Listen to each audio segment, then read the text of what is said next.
রমজানের আগে মা বোনেরা কষ্ট করে মাত্র 5টি আমল করুন, যা চাবেন তাই পাবেন। গায়েবী সাহায্য আসবে, পাহাড় পরিমাণ গুনাহ মাফ হবে। আল্লাহ পাক রব্বুল আলামিন আপনার ইচ্ছেগুলো, আশা আকাঙ্ক্ষাগুলো পূরণ করে দিবেন। আসছে পবিত্র মাহে রমজান মাস, তাকওয়া অবলম্বন করার মাস, পরহেজগারি অবলম্বন করার মাস, রহমতের মাস, মাগফিরাতের মাস, জাহান্নাম থেকে মুক্তির মাস।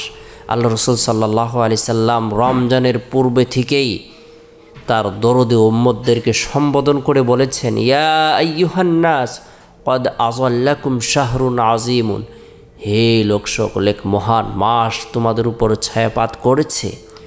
কেমন মহান মাস!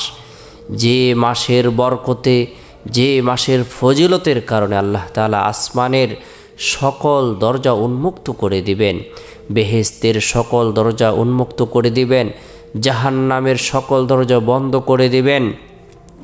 যে মাসকে কেন্দ্র করে বেহেশতকে সারা বছর ধরে সুসজ্জিত করা হয়, দুর্বৃত্ত শয়তানকে শিকল দ্বারা আবদ্ধ করে জাহান্নামের মধ্যে নিক্ষেপ করা হয়।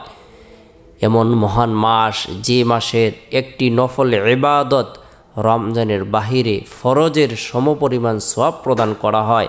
একটি ফরজ ইবাদত করলে 70টি ফরজের সমান নেকি প্রদান করা হয়। সুবহানাল্লাহ!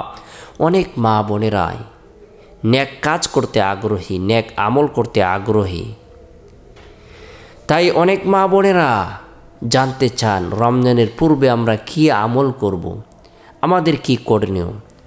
সকলকে অবগত করানোর জন্যই আমাদের চ্যানেলের পক্ষ থেকে আজকের এই ভিডিওটি বিশেষ উপহার উপঢৌকন।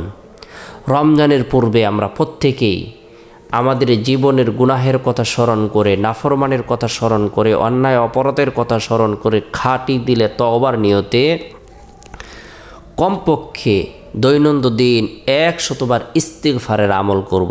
1 নম্বর এই আমলটি আমরা গুরুত্ব সহকারে করব।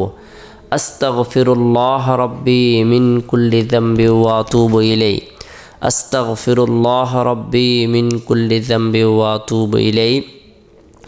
যে ব্যক্তি ইস্তিগফারের আমল করবে, যদিও তার গুনাহ সমুদ্রের ফেনা পরিমাণ হয় না কেন, মরুভূমির বালুকা রাশি পরিমাণ হয় না কেন, পৃথিবীর সমস্ত দিন পরিমাণ হয় না কেন, পৃথিবীর সমস্ত রাত পরিমাণ হয় না কেন, সে যদি খাঁটি দিলে তওবার নিয়তে নিজেকে পাক ও পবিত্র করার উদ্দেশ্যে ইস্তিগফারের আমল করে, আল্লাহ তাআলা তার 60 বছরের, 70 বছরের, 90 বছরের গুনাহকে মাফ করে দিবেন।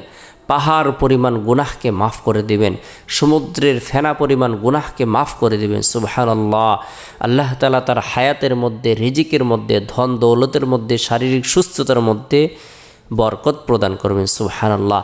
2 নম্বর যে আমলটি রমজানের পূর্বে আমরা করব, রাসূল সাল্লাল্লাহু আলাইহি সাল্লাম গুরুত্ব সহকারে করেছেন, আল্লাহুম্মা বারিক লানা ফি রজব ওয়া শাবান ওয়া বাল্লিগনা রমাদান, আল্লাহুম্মা বারিক লানা ফি রজব ওয়া শাবান ওয়া বাল্লিগনা রমাদান। হে আল্লাহ, রজব এবং শাবানে বরকত দান করুন, রমজান পর্যন্ত আমাদের হায়াতকে দীর্ঘায়িত করে দিন। সুবহানাল্লাহ! আল্লাহ রাসূল সাল্লাল্লাহু আলাইহি সাল্লাম নিজেও আমল করেছেন, তার দরদী উম্মতদেরকেও আমল করার ব্যাপারে উৎসাহ প্রদান করেছেন। 3 নম্বর যে আমলটি আমরা গুরুত্ব সহকারে করব, আসছে পবিত্র মাহে রমজান মাস, কোরআনের মাস। রমজান মাসে আল্লাহ তাআলা কোরআন অবতীর্ণ করেছেন। শাহরু রমাদানাল্লাযী উনজিলা ফীহিল কুরআন। রমজান এমনই মাস, যে মাসের মধ্যে আল্লাহ তাআলা কোরআন অবতীর্ণ করেছেন। হুদাল লিন্নাসি ওয়া বাইয়িনাতিম মিনাল হুদা ওয়াল ফুরকান। সুবহানাল্লাহ! রমজান এমন মাস, লাইলাতুল কদরের মাস। রমজান এমন মাস, যে মাসের ইবাদত আল্লাহ তাআলার কাছে অনেক প্রিয়, অনেক পছন্দনীয়। সুবহানাল্লাহ! এ মাসের বিশেষ ফজিলত রয়েছে। তাই আমরা রমজানের পূর্বেই, কোরআনের মাস শুরু হওয়ার পূর্বেই কোরআন তেলাওয়াতে অভ্যস্ত হব। রমজানের জন্য আমরা অধিক পরিমাণে কোরআন তেলাওয়াত করতে পারি, কোরআন খতম করতে পারি। সেই জন্য পূর্বে থেকেই কোরআন তেলাওয়াতের ইহতিমাম করব, গুরুত্ব প্রদান করব। যতটুকু সম্ভব হয় দৈনন্দিন ফজরের নামাজের পর কোরআন তেলাওয়াত করব, মাগরিবের নামাজের পর কোরআন তেলাওয়াত করব, এশারের নামাজের পর কোরআন তেলাওয়াত করব। কোরআনের সাথে যার সম্পর্ক যত বেশি হবে, সে বংশীয়ভাবে নিচু বংশের হতে পারে, সে চেহারার দিকে নিম্নমানের হতে পারে, তার গায়ের রং ভিন্ন হতে পারে, তার চেহারার সৌন্দর্য না থাকতে পারে, কিন্তু কোরআনের সাথে সম্পর্ক থাকার কারণে সেই ব্যক্তিটি, সেই মানুষটি সর্বশ্রেষ্ঠ মানুষ হয়ে যাবে। আল্লাহ তাআলা তাকে দামি বানিয়ে দেবেন, তার মর্যাদা কিন্তু বৃদ্ধি করে দেবেন।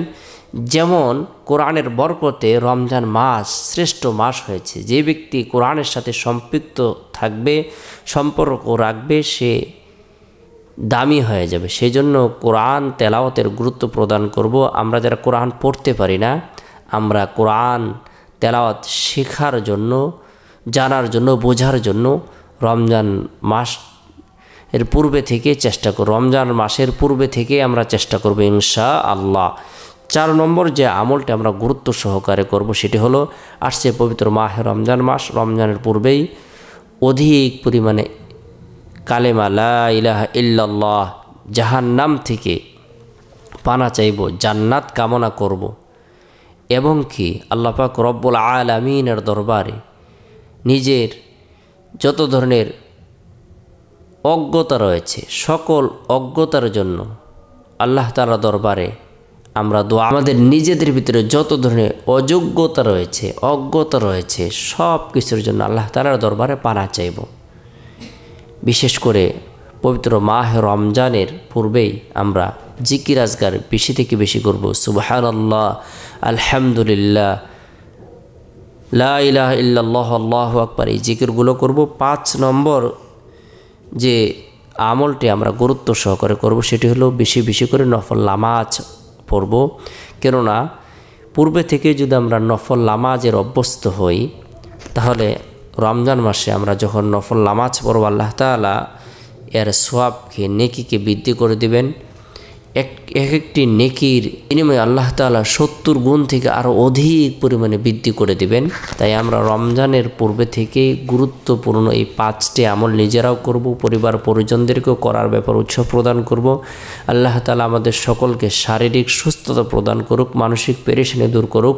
আল্লাহ পাক রব্বুল আলামিন সার্বিকভাবে কল্যাণ প্রদান করুক। সকলে ভালো থাকুন, সুস্থ থাকুন, সকলে সুস্বাস্থ্য কামনা করে শেষ করছি। আসসালামু আলাইকুম ওয়া রাহমাতুল্লাহ।